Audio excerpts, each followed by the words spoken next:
தென்னாடுடைய சிவனே போற்றி, என் நாட்டவர்க்கும் இறைவா போற்றி. அனைவருக்கும் அன்பு வணக்கம். நண்பர்களே, இன்றைக்கு ஒரு சின்ன டெக்னிக்கல் கோளாறு காரணமாக வீடியோ வராது, ஆடியோ மட்டும்தான். நண்பர்கள் கொஞ்சம் பொறுத்துக்கணும் அப்படின்னு கேட்டுக்கிறேன். அடுத்ததாக நாரதர் கேட்கிறார், உயர்ந்தவர்களும் நடுத்தரமானவர்களும் தாழ்ந்தவர்களும் ஆகிய மனிதர்களை அறிந்து அவங்களுக்கு தகுந்த வேலைகளில் அவங்கள நியமிக்கிறாயா அப்படின்னு கேட்குறாரு. இது நம்ம ஏற்கனவே பார்த்துருக்கோம். இது உயர்ந்தவர்கள் தாழ்ந்தவர்கள் அப்படின்றது அவர்கள் பிறப்பை வைத்து கிடையாது. நம்ம இந்த அப்ரைசல் அப்படின்னு வச்சுருக்கோம். அதுக்கப்புறம் அந்த டெஸ்ட் வச்சு செலக்ட் பண்ணுறோம். அதில் இப்போது எந்த ஒரு செலெக்ஷனாக இருக்கட்டும், யூபிஎஸ்சி செலெக்ஷனாக இருக்கட்டும், இல்லை நம்ம ஸ்டாஃப் செலெக்ஷன் கமிஷன் டிஎன்பிஎஸ்சி அப்படின்னும் போது அது டாப்பில் வரவங்களுக்கு என்னென்ன போஸ்ட்டு, அதுக்கப்புறம் வரவங்களுக்கு என்னென்ன போஸ்ட்டு அப்படின்னு வச்சுருக்கோம். ஸோ அப்படித்தான் நம்ம எடுத்துக்கணுமே தவிர, பார்த்தீங்களா மனிதர்களில் வித்தியாசம் பார்க்கிறார்கள் அப்படின்னா அப்புறம் எக்ஸாமே வைக்கக்கூடாது. எல்லாருக்கும் நீங்கள் ஒரே வேலை கொடுக்கணும் இல்லையா? ஸோ இதைத்தான் அங்கே சொல்கிறார், அவங்களுக்கு தகுந்த வேலைகளில் அவர்களை நியமிக்கின்றாயா அப்படின்னு. அடுத்தது இந்த உலோபிகள், திருடர்கள், பகைவர்கள், வேலை பயிற்சி இல்லாதவர்கள், அவங்கெல்லாம் காரியத்தில் இடப்படாமல் இருக்காங்களா அப்படின்னு கேட்குறாரு. உலோபிகள் அப்படின்னா நமக்கு தெரியும், அந்த எச்சக்கையில் காக்கா ஓட்ட மாட்டான் அப்படின்றது. அதுக்கப்புறம் திருடர்கள், பகைவர்கள், இந்த இன்எக்ஸ்பீரியன்ஸ்ட் ஆர் ட்ரைனிங் இல்லாதவர்கள், இவங்கள்லாம் உன்னோட காரியத்தில் குறுக்க வராமல் இருக்காங்களா அப்படின்னா இது ஆழ்ந்து சிந்திக்க வேண்டிய ஒரு விஷயம். எப்படி சார், ஒரு ராஜா ஒரு காரியம் பண்ணுறார் அப்படின்னும் போது அதில் எப்படி இந்த கஞ்ச பேர் வழிகள், திருடர்கள், இவங்கெல்லாம் உள்ளே வர முடியும்? இதெல்லாம் யதார்த்தத்துக்கு பொருந்தாததாக இருக்கின்றதே அப்படின்னு சில பேர் கேட்கலாம். இது ப்ராக்டிக்கலாக யோசிக்கும் போது நமக்கு புரியும் நண்பர்களே. சொந்தக்காரங்க ஆர் ஈவன் நண்பர்கள், வேண்டியவங்க, இப்படின்னு பல பேர், அவங்கள நம்ம தவிர்க்கவும் முடியாது. இன்னைக்கு பொது வாழ்க்கையில் நீங்கள் பார்க்கும்போது இந்த மாதிரி சில சங்கடங்கள் நமக்கு வந்தே தீரும். அதை நம்மளால் தவிர்க்க முடியாது. ஸோ அந்த மாதிரி விஷயங்கள்லாம் நடக்காமல் இருக்கின்றதா? அப்படித்தான் நாம் இதை அர்த்தம் எடுத்துக்கணும்னு நினைக்கிறேன் நான். அடுத்த கேள்வி, திருடர்கள், அதுக்கப்புறம் பணம் பணம் பணம் அப்படின்னு அந்த பொருளாசை பிடித்தவர்கள், அதுக்கப்புறம் அந்த பெண் வயப்பட்ட ராஜகுமாரர்கள், இவங்களாலெல்லாம் உன் ராஜ்யம் பாதிக்கப்படாமல் இருக்கின்றதா அப்படின்னு கேட்குறாரு. திருடர்கள் அப்படின்னா அது அரண்மனைக்குள்ளேயும் இருக்கலாம், வெளியிலையும் இருக்கலாம், மக்களை திருடுகின்ற திருடர்களாகவும் இருக்கலாம், இல்லை அரசு கஜானாலேருந்து அப்படியே தெரியாமல் நைஸாக ஆட்டையை போடுறவங்களும் இருக்கலாம். அதுக்கப்புறம் இந்த பணம் பணம்னு அலையிறவங்க, இது எல்லா இடங்களிலும் இருக்கலாம். பிரச்சனையே என்னன்னா, இந்த பண ஆசை வந்துருச்சு அப்படின்னு சொன்னால் அந்த தர்மத்தை விட்டு விலகி விடுவார்கள். இதுதான் பெரிய பிரச்சனை. தர்மப்படி பொருள் சேர்க்கலாம், அதில் எந்த விதமான தவறும் கிடையாது. ஆனால் அந்த பொருள் ஆசை அப்படின்னு வந்துடுச்சுன்னா அதெல்லாம் இருக்கட்டுங்க, பணம் தாங்க முக்கியம். அப்போது எது பிரதானம் அப்படின்றதுல அந்த ப்ரையாரிட்டி மாறிடுது இல்லையா? தர்மம் தான் முக்கியம் அப்படின்னு நினைக்கிறது ஒரு பக்கம், ஆனால் பொருள் தான் முக்கியம் அப்படின்னு நினச்சாச்சுன்னா மற்றதெல்லாம் இரண்டாம் பட்சமாகிவிடும். அதனால தான் இந்த பணத்தாசை பிடிச்சவங்களை அப்படின்னு சொல்கிறாரு. அதுக்கப்புறம் இந்த பெண்கள் மேல் பித்து கொண்ட ராஜகுமாரர்கள் அப்படின்னு. சரி, பசங்க ராஜகுமாரர்கள் அப்படின்னும் போது ராஜாவுடைய குமாரர்கள், அவங்கெல்லாம் பெண்மோகம் கொண்டு அலைந்தால் அப்போ அந்த ராஜ்யம் என்ன ஆகும்? அதைத்தான் இங்கே கேட்குறாரு. அடுத்தது இந்த விவசாயம் செய்பவர்கள், அவங்கெல்லாம் திருப்தியாக இருக்காங்களா அப்படின்னு கேட்குறாரு. அருமையான கேள்வி. ஏன்னா எந்த ஒரு நாடாக இருந்தாலும் இப்போ நம்ம அந்த தன்னிறைவு அப்படின்லாம் சொல்லிட்டு இருக்கோம். முதல் தன்னிறைவு உணவு உற்பத்தியில் இருக்க வேண்டும். அதுக்கப்புறம்தான் மற்றதெல்லாம். உணவுக்கே நம்ம மற்ற நாடுகளை நம்பிட்டு இருக்கோம் அப்படின்னு சொன்னால், என்னதான் நீங்கள் பொருளாதார வளர்ச்சி இருந்தாலும், ஈவன் இராணுவ ரீதியாக நீங்கள் பெரிய பலம் பெற்று இருந்தாலும், இந்த உணவு வெளியிலேருந்து தான் வரணும் அப்படின்னு சொன்னால் நீங்கள் தைரியமாக நம்பி எங்கேயும் சண்டைக்கு இறங்க முடியாது. ஏன்னா அந்த சப்ளை ரூட்ஸ் எல்லாம் பிளாக் பண்ணிட்டாங்க அப்படின்னு சொன்னால், உணவுப் பொருட்கள் வரலை அப்படின்னா எப்படி சண்டை போடுவீங்க? அதுதானே முக்கியம். மற்றதெல்லாம் கூட ரெண்டாம் பட்சம் மூணாம் பட்சம் தாங்க. முதல்ல வயிற்றுக்கு சோறு வேண்டும். அது இருந்தால் தான் மற்ற விஷயங்களை எல்லாம் பார்க்க முடியும். ஸோ அந்த உணவை தருவது யார் அப்படின்னா விவசாயிகள். அவங்க திருப்தியோடு இருக்கின்றனரா? அவங்க எஃபிஷியண்ட்டாக விவசாயம் பண்ணுறாங்களா? இல்லைன்னா அந்த வெள்ளாமை நல்லா இருக்கா அப்படியெல்லாம் கேட்கல. விவசாயிகள் திருப்தியோடு இருக்கின்றார்களா அப்படின்னா அப்போ அவங்க எப்போ திருப்தி அடைவார்கள்? விவசாயம் நல்லா நடக்கணும், உணவு உற்பத்தி நல்லா இருக்கணும், இந்த ஈல்டு அப்படின்னு சொல்கிறோம் இல்லையா, அப்படி சொன்னால் தான் நமக்கு புரியும். அந்த வெள்ளாமை விளைச்சல் நன்றாக இருக்க வேண்டும், அதுக்கு நல்ல விலை கிடைக்கணும், மார்க்கெட் இருக்கணும், ஜனங்களுக்கு அது வாங்கக்கூடிய சக்தி இருக்கணும். ஔவையார் வரப்புயர அப்படின்னு ஒரே வார்த்தையில் சொல்லிட்டாங்க. அது என்ன வரப்புயர அப்படின்னா அதுக்கு அப்படியே கடைசியாக கோல் உயர கோன் உயரும் அப்படின்னு முடிப்பாங்க. அந்த மாதிரி தான் இங்கே பயிரிடுபவர்கள் விவசாயிகள் திருப்தியாக இருக்காங்களா அப்படின்னா இதுக்குள்ள ஏராளமான அர்த்தங்கள் இருக்கின்றன. அடுத்தது பாருங்க, உன் ராஜ்யத்தில் அந்த நீர்நிலைகள்லாம் நல்லா இருக்கா அப்படின்னு கேட்குறாரு. அந்த விவசாயிகள் அவங்க விவசாயம் பண்ணணும் அப்படின்னு சொன்னால் தண்ணி வேணும். நீங்கள் மற்ற இந்த உரம் போடுறதோ இல்லை மற்ற வேலைகளோ அதெல்லாம் கூட ரெண்டாம் பட்சம்னு தான் சொல்லுவேன். முதல்ல தண்ணி வேணுங்க. தண்ணி இருந்தால் தாங்க பயிர் வளரும். அது உரம் இல்லை அப்படின்னும் போது அந்த காலத்துலலாம் இயற்கை உரங்கள் தான். இந்த மாதிரி ஃபேக்டம்பாஸ் 20-20-0-15 அப்படின்றதெல்லாம் கிடையாது. ஆனால் தண்ணி இல்லை அப்படின்னு சொன்னால் ஒன்றுமே விளையாது. தண்ணி மட்டும் இருக்குது அப்படின்னும் போது சரியான உரம் இல்லை, தொழு உரம் இல்லை, அடி உரம் இல்லை அப்படின்னா கூட விளையும். ஆனால் அந்த அளவுக்கு விளைச்சல் இருக்காது. ஒரு ஏக்கரில் இத்தனை மூட்டை வருது அப்படின்னும் போது அது குறையலாம். ஆனால் தண்ணியே இல்லைன்னா ஒன்றுமே வராது. அதுக்காகத்தான் கேட்குறாங்க, உன்னோட நாட்டில் நீர்நிலைகள்லாம் நிறைய இருக்குதா, அதிலெல்லாம் நீர் நிறைந்திருக்கின்றதா அப்படின்னு கேட்குறாரு. இப்போ அந்த நீர்நிலைகள் அப்படின் போது ஓடுகின்ற ஆறுகள் இது ஒன்று இருக்குது. அது இல்லாமல் இந்த குளம், குட்டை, ஏரிகள், இந்த மாதிரி ஏராளமான விஷயங்கள் இருக்கின்றன. தமிழில் பார்த்தீங்கன்னா இதுக்கு ஏராளமான பெயர்கள் இருக்கின்றன. ஒவ்வொன்றுத்துக்கும் ஒவ்வொரு ஃபார்ம் இருக்குதுங்க. கலங்கள் அப்படின்வாங்க, ஓடை அப்படின்வாங்க, சிற்றோடைன்னுவாங்க. இந்த மாதிரி நிறைய வித்தியாசங்கள் இருக்கின்றன. ஆனால் இன்னைக்கு நமக்கு தெரிஞ்சதெல்லாம் குட்டை. ஏன்னா அந்த குட்டையில் இருக்க தண்ணி எப்படி இருக்கும் அப்படின்றது நமக்கு தெரியும். இந்த தண்ணி வர வழியெல்லாம் நம்ம பார்த்து அடைச்சி போட்டு அதுக்கப்புறம் அந்த கலங்கள்னு சொல்கிறாங்களே, அந்த ஓடைன்னு சொல்கிறாங்களே, அதெல்லாம் என்ன அப்படின்னா அதெல்லாம் பழைய ஓவியங்களில் தான் பார்க்கணும் அப்படின்னு நினைக்கிறேன்.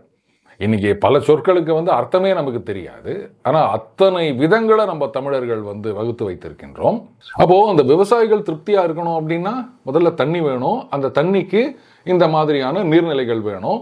அந்த நீர்நிலைகள் ஓடுகின்ற ஆறு அப்படின் போது அது வேற விஷயங்க. ஆனால் ஏரிகள், குளங்கள், குட்டைகள் இதிலெல்லாம் தண்ணி வேணும் அப்படின்னா அந்த மழைக்காலத்தில் பெய்கின்ற நீர் அது வீணா போகாமல் இந்த நீர்நிலைகளுக்கு வர வேண்டும்.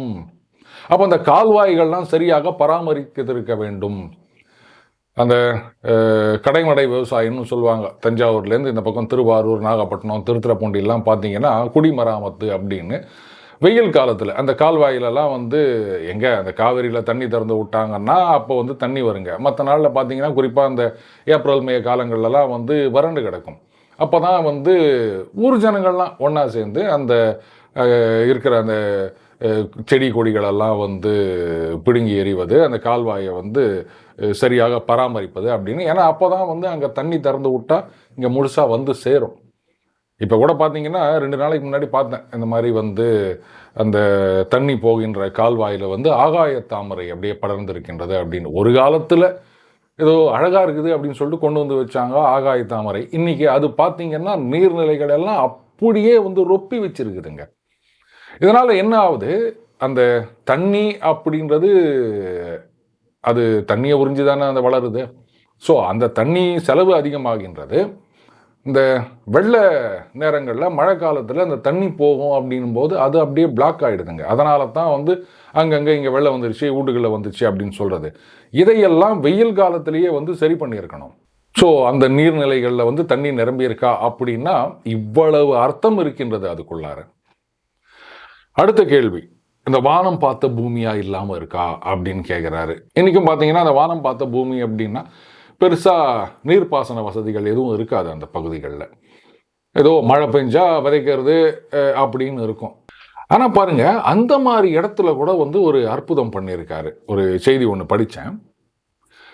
அந்த ராமநாதபுரம் கமுதி பகுதியில் பார்த்தீங்கன்னா பஞ்சாப்லேருந்து ஒரு விவசாயி குடும்பம் அவங்க என்ன பண்ணியிருக்காங்க, கிட்டத்தட்ட ஒரு 250 ஏக்கரோ என்னவோ அவங்க அதை வாங்கி அங்கே அற்புதமாக விவசாயம் பண்ணிட்டு வராங்க.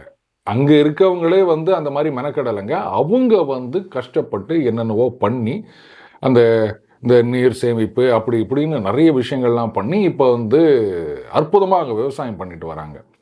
ஸோ மனசு இருந்தால் மார்க்கம் உண்டு. ஏன்னா வானம் பார்த்த பூமியாக இருந்தது அப்படின்னு சொன்னால் அப்போ விளைச்சல் கம்மின்னு அர்த்தம். மழை பெஞ்சா இருக்கும், மழை பெய்யல, இல்லை வந்து காலம் தவறி மழை பெய்கின்றது, இல்லை வந்து அதிகமாக மழை பெய்கின்றது, இல்லை குறைவாக பெய்கின்றது அப்படின் போது விளைச்சல் இருக்காது. விளைச்சல் இல்லை அப்படின்னு சொன்னால் அப்போது விவசாயிகளுக்கு நஷ்டம். சரிங்க, ஏதோ விவசாயிகளுக்கு நஷ்டம், அவங்களுக்கு வந்து நாங்கள் நஷ்ட ஈடு கொடுத்துட்றோம், இது வழி கிடையாதுங்க. விவசாயிகளுக்கு நஷ்டம்னா நீங்கள் காசை கொடுப்பீங்க, ஆனால் அந்த உற்பத்தி குறைஞ்சிதுன்னு சொன்னால் அந்த சாப்பாட்டுக்கு எங்கே போவீங்க? இது எல்லாருக்கும் வந்து ரூபா நோட்டையோ இல்லை வந்து அந்த காலத்தில் தங்க நாணயங்களோ கொடுத்து, ஆமாங்க இந்த தடவை வந்து வெள்ளாமை குறைஞ்சிச்சு, அதனால் இந்தாங்க ஆளுக்கு ஒரு வெள்ளி நாணயம் தங்க நாணயம் இதை வச்சு சாப்பிட்டுக்கங்க அப்படின்னு சொல்ல முடியுமா? அதனால தான் இந்த கேள்வியை கேட்குறார், வானம் பார்த்த பூமியாக இல்லாமல் இருக்கா அப்படின்னு. அடுத்தது, இந்த விவசாயம் பண்ணுறவர்களுக்கு உணவும் விதையும் குறைவில்லாமல் கிடைக்கின்றதா அப்படின்னு கேட்குறாரு. என்னங்க, அவங்க தான் விவசாயம் பண்ணுறாங்க, அப்போது நெல் விவசாயம் பண்ணுறாங்க அப்படின்னா அவங்களுக்கு வந்து அரிசி கிடைக்க போகுது, அது எப்படி உணவு வந்து குறைவில்லாமல் இருக்கின்றதா அப்படின்னா இது ஒத்து வரலையே அப்படின்னு மேலோட்டமாக கேட்கலாம். இதுக்கு அர்த்தம் என்ன அப்படின்னா, விளைச்சல் நல்லா இருக்கா? இப்போ பாருங்கள், விவசாயி வந்து கஷ்டப்பட்டு அவருடைய உழைப்பை செலுத்தி அதுக்கப்புறம் வந்து கை காசு முதலீடு போட்டு விவசாயம் பண்ணுறாருங்க. இப்போது இதில் வந்து விளைச்சல் குறைவாக இருக்கின்றது அப்படின்னு சொன்னால், முதல்ல வந்து நம்ம குடும்பத்துக்கு தேவையான அரிசி எடுத்து வச்சுக்கணும், இதுதான் எல்லாரும் யோசிக்கிறது. ஆனால் அந்த கடன் வாங்கி அவங்க செய்கிறாங்க அப்படின்னும் போது அப்போ என்ன பண்ணணும்? சரி, இருக்கிறத வந்து முதல்ல நம்ம விற்று காசாக்கிடுவோம், கடனை கொடுத்துருவோம், அதுக்கப்புறமா மற்றதை பார்க்கலாம் அப்படின்னும் போது தான் இங்கே வந்து விவசாயிகளுக்கு உணவு குறைவில்லாமல் இருக்கின்றதா அப்படின்னு கேட்டதுக்கான அர்த்தம் நமக்கு தெரிகின்றது. விளைச்சல் நல்லா இருக்குதா, அவங்க தேவைக்கு போக மிச்சத்தை விற்கிற அளவுக்கு அந்த வெள்ளாமை இருக்கா, இதுதான் அர்த்தம். அடுத்தது விதை. விதை நெல், இது வந்து விவசாய குடும்பத்தில் பிறந்தவங்களுக்கு தெரியும். விதை நெல் அப்படின்னு அதை தனியாக எடுத்து வச்சுருவாங்க. எந்த காரணம் கொண்டும் அதை சமையலுக்கோ மற்ற காரணங்களுக்கோ உபயோகப்படுத்த மாட்டார்கள். இதில் ஒரு கமெண்ட் ஒரு த்ரெட்டாக போயிட்டு இருந்தது. அதாவது காமாட்சிநாதன் அவர்கள் சொல்லியிருந்தார், ஒருத்தர் என்ன சொல்லியிருந்தார், over a period of time வந்து அந்த செடி கொடிகள் மரங்கள் இந்த பயிர்கள் இதனுடைய அந்த எஃபிஷியன்சி அப்படின்றது குறைஞ்சிட்டே போகும் அப்படின்னு. அதுக்கு காமாட்சிநாதன் அவர்கள் என்ன சொல்லியிருந்தார், அப்படி இல்லை, அது வந்து நல்ல விதைகளாகத்தான் வரும் அப்படின்னு. அது என்ன விஷயம் அப்படின்னு கேட்டிங்கன்னா, அது நெல் மட்டும் இல்லை, எந்த ஒரு இதுவாக இருந்தாலும் அது வந்து நல்ல வித்துக்களாக எடுத்து அதை நம்ம சேமித்து வைக்க வேண்டும், அதுதான் ரொம்ப ரொம்ப முக்கியம்.